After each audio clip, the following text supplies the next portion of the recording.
Bienvenue dans ce nouveau magazine de TLM dédié à votre santé qui chaque mois vous emmène au cœur des hôpitaux lyonnais à la découverte des services qui vous accueillent et innovent au quotidien. Aujourd'hui, c'est à la découverte du service d'hématologie au centre hospitalier Lyon-Sud que nous partons et nous allons nous intéresser aux maladies du sang. Nous rencontrerons le professeur Gilles Salles, chef du service, et toute l'équipe qui l'entoure, ainsi que des patients et leurs familles. Alors, professeur Gilles Salles, quel type de malade prend-on en charge dans un service comme le vôtre ? Donc, l'hématologie, ce sont les maladies qui dérivent des cellules sanguines, des cellules du sang, qui sont fabriquées dans la moelle osseuse et qui circulent dans le sang.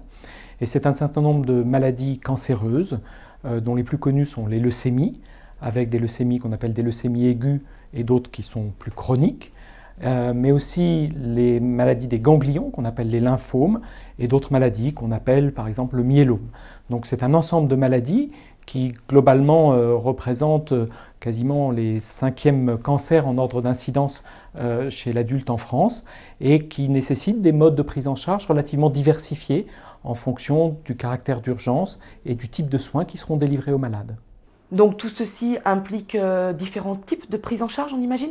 Oui, comme je vous le disais, il y a des maladies chroniques où les patients sont suivis essentiellement en consultation et on a toute une organisation d'un plateau de consultation qui accueille plus de 17 000 consultants par an pour le suivi de leur maladie. Des traitements qui sont oraux dans lesquels on accompagne les patients. D'autres types de traitements nécessitent des hospitalisations brèves de court séjour de 2-3 jours. Et enfin, le traitement des patients avec des leucémies aiguës ou la réalisation des greffes, qu'il s'agisse d'autogreffes ou d'allogreffes, nécessitent des séjours prolongés dans des secteurs protégés qu'on aura l'occasion de voir plus tard dans l'émission. Lyon est une référence mondiale pour le lymphome. Pouvez-vous nous expliquer pourquoi ? Si on a pu développer un centre de référence pour les soins de patients atteints de lymphome à Lyon, c'est grâce à l'effort de mes prédécesseurs, une interaction très forte entre le service clinique, le laboratoire d'hématologie, le laboratoire d'anatomopathologie, qui ont permis de rassembler un ensemble de compétences et une équipe qui s'est dédiée à ce que l'on appelle la recherche clinique, l'évaluation des meilleurs traitements pour les patients, l'organisation d'une meilleure prise en charge pour les patients et, depuis quelques années, un accès aux nouvelles molécules qui sont en développement et qui ont permis de guérir un nombre plus important de patients atteints de cette maladie. Vous êtes également président du LISA, l'Association internationale d'études du lymphome. Pouvez-vous nous dire 2 mots sur l'importance de cette structure pour Lyon ? Fort de toute l'organisation qu'on a mise en place pour la recherche clinique, on s'est fédéré à l'échelle nationale et européenne avec des collègues pour mener à bien cette recherche clinique. C'est ce qui a amené à ce que l'on appelle un groupe coopérateur qui s'appelle aujourd'hui le LISA et qui fédère l'ensemble des acteurs et des centres qui participent à ces travaux. J'en assure aujourd'hui la présidence à Lyon, mais au-delà, un certain nombre d'équipes de recherche clinique qui sont engagées dans la conduite quotidienne de nos projets et opérationnelle de nos projets est implantée aux Hospices civils de Lyon, ce qui assure un ancrage fort de ce groupe de recherche à Lyon.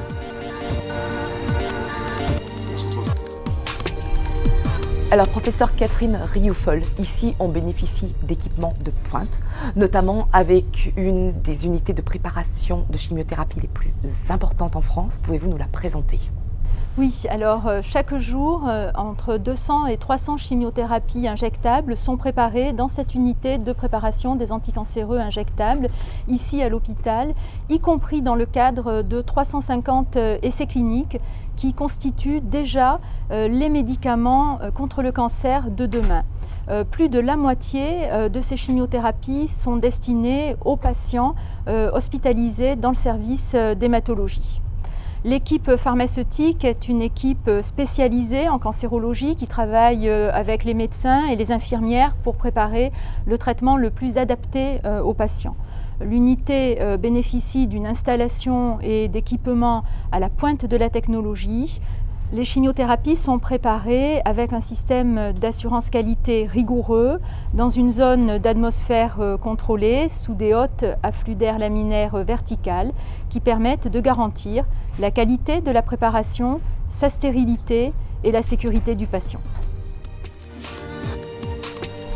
Le double objectif du service est à la fois l'innovation médicale et l'accompagnement des patients en consultation et en hospitalisation de jour ou de longue durée. Ici, les patients peuvent être hospitalisés jusqu'à 30 ou 40 jours en chambre stérile.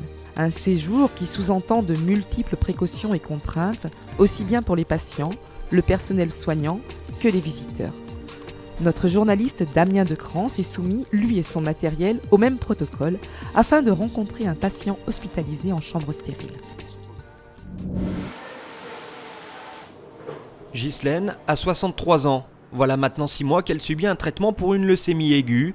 Depuis 29 jours, elle est entrée en chambre stérile après avoir reçu une greffe de la moelle osseuse. Depuis 29 jours, Ghislaine vit l'isolement. C'est très dur de ne pas pouvoir rentrer en contact tactile, quoi. Et ça, je crois que c'est le plus dur à vivre. Après, il y a un certain manque d'autonomie, puisque je ne peux pas me servir toute seule de mes vêtements.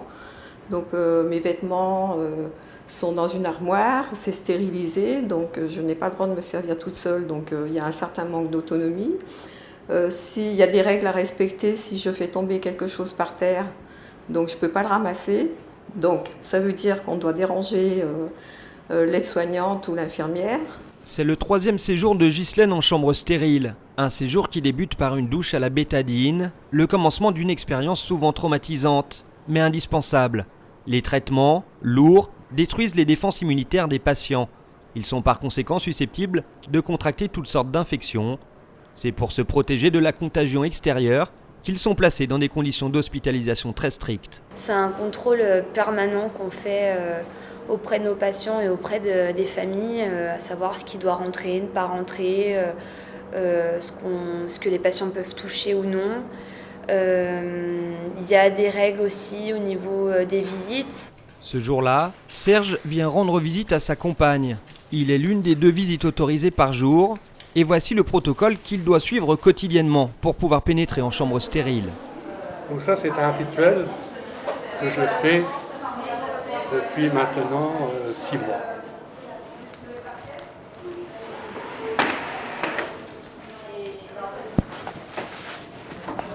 Donc là, il faut s'assurer, avant de rentrer dans la chambre stérile, que la porte du sas est bien fermée.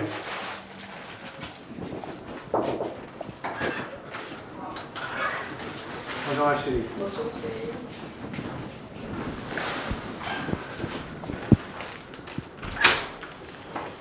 Voilà, donc ça c'est le plus difficile. C'est qu'on n'a pas le droit de se toucher. Ouais, c'est ce que j'ai dit aussi. C'est le plus frustrant. Un téléphone, un vélo, une télévision, parfois Internet rendent le séjour moins éprouvant. Mais l'expérience de l'isolement reste un moment douloureux à vivre. Le rôle des encadrants médicaux est alors précieux. C'est des patients qui reviennent, donc on les connaît, on sait leur histoire, donc on a un lien qui est assez fort avec nos patients. On nous apprend bien, on est dans l'empathie, hein, mais voilà, faut aussi se protéger. Donc il y a des situations difficiles, mais après voilà, on essaye d'être bienveillant auprès de nos patients. Dans un mois, Ghislaine espère bien quitter sa chambre pour retrouver le monde extérieur. Serge pourra de nouveau prendre la main de sa compagne. Pendant ce temps-là, les chambres stériles continueront de jouer leur rôle. Une épreuve simplement nécessaire.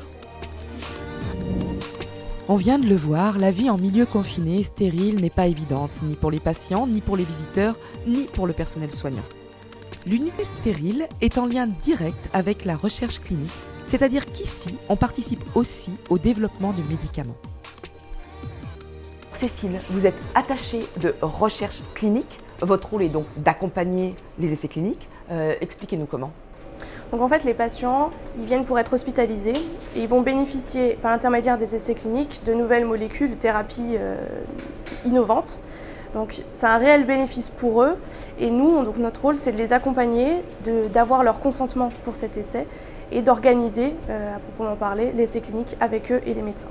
Donc les patients hospitalisés, ils participent activement au développement de nouveaux médicaments et de nouvelles thérapeutiques en participant aux essais cliniques.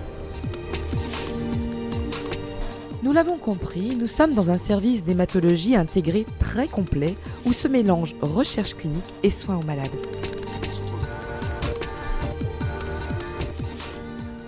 Pouvez-vous nous donner quelques exemples de nouveaux médicaments développés dans votre service ? Je donnerai très simplement 2 exemples. Le premier, ça a été des nouveaux anticorps dirigés contre certaines formes de lymphomes, les lymphomes B. Ça a été le rituximab, ça a été l'obinutuzumab. Le premier patient dans le monde traité par obinutuzumab a été traité dans ce service.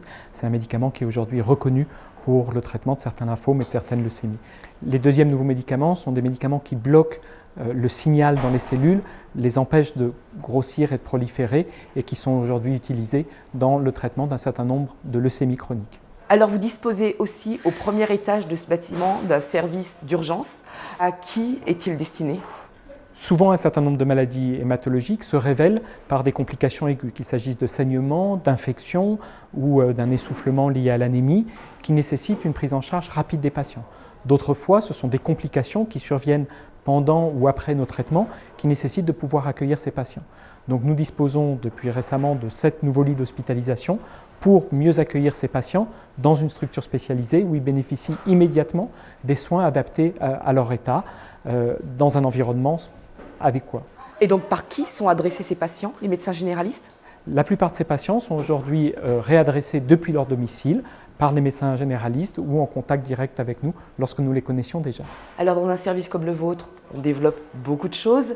Quelle aide pourriez-vous attendre de la Fondation Hospice Civil de Lyon ? La Fondation Hospice Civil de Lyon, elle est là pour aider à l'accueil des patients et au confort des patients et de leurs familles. Et si l'institution met au niveau l'ensemble des choses nécessaires pour faire cela, il y a toujours dans un service des petits points de décoration, des petits points d'éclairage, des petites choses en plus que l'on peut proposer aux patients et à leurs familles pour mieux les accueillir, et la Fondation sera capable d'apporter cela. Dans le même temps, pour continuer à innover, il nous faut mieux caractériser les maladies des patients, mieux les étudier sous le microscope et au laboratoire d'hématologie, et pour cela, par moment, on a besoin de nouveaux appareils, de nouveaux outils. Et là encore, la Fondation, je l'espère, pourra nous aider à suivre les développements technologiques qui permettent ces meilleures caractérisations des maladies. Notre émission est à présent terminée. Nous remercions toute l'équipe du professeur Gilles Salles de nous avoir accueillis et merci à vous de nous avoir suivis. Si vous aussi, vous souhaitez contribuer au projet mis en œuvre par la Fondation Hospice Civil de Lyon pour que vos hôpitaux renouent avec la tradition de générosité qui les a caractérisés pendant 2 siècles, vous pouvez retrouver toutes les informations afin d'envoyer vos dons sur le site www.fondationhcl.fr. Enfin, si cette émission vous a intéressé, que vous voulez en savoir plus, que vous avez des suggestions à nous faire, vos réactions sur les réseaux sociaux avec le hashtag Votre Santé. Le mois prochain, nous vous emmènerons découvrir le service de médecine interne avec le professeur Sève à l'hôpital de la Croix-Rousse.